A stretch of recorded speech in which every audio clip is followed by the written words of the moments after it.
इस वीडियो में मैं आपसे बात करूंगा, जैसा कि आप सभी को मालूम है, अधीनस्थ बोर्ड यानी कि RSMSSP बोर्ड द्वारा हॉस्टल सुप्रीडेंट जो कि 12th लेवल वाला था, अल्पसंख्यक मामला विभाग वाला, जो कि CBT के आधार पर एग्जाम आयोजित हुआ था, उसकी आंसर की अपलोड कर चुके हैं। अगर अभी तक आपने 100 क्वेश्चन की पेपर सॉल्यूशन नहीं देखी है तो वीडियो हमारे यूट्यूब चैनल पर अपलोड हो चुका है, आप जाके देख सकते हो।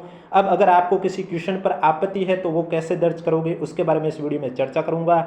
लिंक कब से कब तक एक्टिव रहेगा उसके बारे में चर्चा करूंगा। इसलिए वीडियो पसंद आए तो वीडियो को लाइक करें, चैनल जरूर सब्सक्राइब करें, क्योंकि जैसे ही लिंक एक्टिव होगा मैं आपको SSO ID के माध्यम से स्टेप बाय स्टेप प्रोसेस करके बता दूंगा कि आपको इस तरह से आपत्ति दर्ज करनी है, प्रूफ कहाँ से लेके आने हैं। ये सभी चर्चा आपके जब लिंक एक्टिव होगा तो मैं करूंगा। इसलिए चैनल सब्सक्राइब के साथ नोटिफिकेशन भी ऑन रखिए, ताकि हॉस्टल सुप्रीडेंट चाहे CBT वाला पेपर हो या फिर आपका हॉस्टल सुप्रीडेंट ग्रेड सेकंड, जैसे कि आज रिजल्ट जारी हो चुका है, तो उसके DV को लेकर कोई भी अपडेट आती है तो आपको इस YouTube चैनल के माध्यम से बता दिया जाएगा। तो चैनल जरूर सब्सक्राइब करें और नोटिफिकेशन भी ऑन रखिए। इसके अलावा अगर अभी तक आपने हमारा टेलीग्राम ग्रुप ज्वाइन नहीं किया है तो लिंक नीचे डिस्क्रिप्शन में दिया हुआ, आप जाके ज्वाइन कर सकते हो। तो चलिए वीडियो स्टार्ट करते हैं। वीडियो स्टार्ट करने से पहले एक बार वीडियो को लाइक कर लीजिए और चैनल जरूर सब्सक्राइब कर लीजिए। आप देख सकते हैं स्पष्ट रूप से लिखा हुआ है कि बोर्ड द्वारा दिनांक 30 अगस्त 2024 को आयोजित परीक्षा छात्रावास अधीक्षक सीधी भर्ती परीक्षा 2024 अल्पसंख्यक मामला विभाग CBT कम OMR मोड, परीक्षा कोड R12 का मास्टर प्रश्न पत्र और उसकी प्रारंभिक उत्तर कुंजी बोर्ड की वेबसाइट पर जारी कर दी गई है। यानी कि जो CBT पेपर ये था, यानी कि क्वेश्चन आपके कंप्यूटर पे थे और आंसर आपको OMR शीट में भरने थे, तो इसका जो प्रश्न पत्र और उत्तर कुंजी है वो बोर्ड की वेबसाइट पर अपलोड कर दिया गया है। यदि किसी परीक्षार्थी को प्रश्न पत्र में सम्मिलित किन्हीं प्रश्न या उसके उत्तर के विषय में कोई भी आपत्ति हो तो निर्धारित शुल्क के साथ दिनांक 18/10/2024 रात को 12 बजे से लेकर दिनांक 20/10/2024 तक रात को 11:59 तक अपनी ऑनलाइन आपत्ति बोर्ड की वेबसाइट पर दर्ज करवा सकते हैं। यानी कि 100 में से किसी भी क्वेश्चन पर अगर आपको आपत्ति दर्ज करनी है तो इसके लिए जो लिंक है वो एक्टिव रहेगा 18 अक्टूबर को रात को 12 बजे से लेकर 20 अक्टूबर की रात को 11:59 तक। इस बीच आप कभी भी अपनी आपत्ति दर्ज कर सकते हो। आगे लिखा हुआ है कि परीक्षार्थियों को परीक्षा में अलग अलग सेट के प्रश्न पत्र उपलब्ध कराए गए। जैसे कि आप सभी को मालूम है ऑनलाइन पेपर था तो इसमें सभी के पेपर के पास सेट अलग अलग थे, हालांकि ऑफलाइन में भी सेट अलग अलग होते हैं। अपलोड किए गए मास्टर प्रश्न पत्र में उनको CBT कम OMR मोड में ऑनलाइन उपलब्ध कराए गए प्रश्न पत्र के सभी प्रश्न पत्र अलग अलग क्रमांक पर सम्मिलित हैं।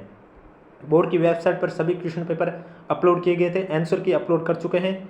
उनके प्रश्न पत्र में किसी प्रश्न के उत्तर के दिए गए विकल्पों का क्रम भी अपलोड किए गए मास्टर प्रश्न पत्र के प्रश्न के उत्तर के विकल्पों में भिन्न क्रम में हो सकता है। यानी कि जो बोर्ड की वेबसाइट पर मास्टर पेपर अपलोड किया गया है और जो आपके सेट का जो पेपर था उनमें पेपर का जो क्रम है, क्वेश्चन का जो क्रम है वो भिन्न हो सकता है। अतः यह भी सूचित किया जाता है कि वे बोर्ड की वेबसाइट पर अपलोड किए गए मास्टर प्रश्न पत्र की प्रश्न संख्या वो उत्तर के विकल्पों के क्रम के आधार पर CBT कम OMR मोड में ऑनलाइन उपलब्ध कराए गए अपने प्रश्न पत्र के प्रश्नों से मिलान कर उसके बाद मास्टर प्रश्न पत्र के आधार पर ही अपनी आपत्तियां दर्ज करें। यानी कि आपको आपत्तियां दर्ज कैसे करनी है, आपको आपत्तियां बोर्ड की जो वेबसाइट पर मास्टर प्रश्न पत्र अपलोड किया गया है उसको देखकर आपत्ति दर्ज करनी होगी। इसका ध्यान अवश्य रखें।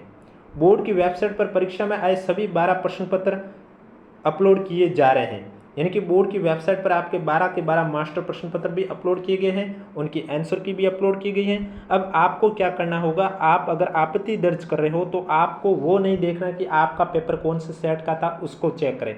आपको चेक करना है मास्टर प्रश्न पत्र के अकॉर्डिंग ही आंसर की आपत्ति दर्ज करनी है। ये आपको ध्यान रखना है, क्योंकि जो भी आप आपत्ति दर्ज करोगे बोर्ड द्वारा जो चेक की जाएगी वो आपत्ति मास्टर प्रश्न पत्र के आधार पर ही चेक की जाएगी।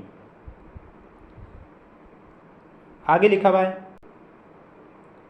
बोर्ड द्वारा प्रत्येक आपत्ति का शुल्क 100 रुपये निर्धारित किया गया। यानी कि पर क्वेश्चन जो चार्ज है वो 100 रुपये है। अब आप 2 क्वेश्चन पर आपत्ति दर्ज करोगे 200 रुपये, 3 क्वेश्चन पर करोगे 300 रुपये, इस तरह से। इस हेतु परीक्षार्थी बोर्ड की वेबसाइट पर उपलब्ध ऑनलाइन आपत्ति के लिंक पर जाकर अपनी SSO ID के माध्यम से देय शुल्क ई-मित्र पेमेंट वे गेटवे ई-मित्र कियोस्क पर जितने प्रश्नों पर आपत्तियां करनी है उसके अनुसार प्रति प्रश्न 100 रुपये की दर से देय शुल्क का भुगतान करें। यानी कि आपका जब लिंक एक्टिव होगा 18 तारीख को, तब SSO ID के माध्यम से आपको जितने क्वेश्चन पर आपत्ति दर्ज करनी है आप कर सकते हो। पर क्वेश्चन 100 रुपये चार्ज है।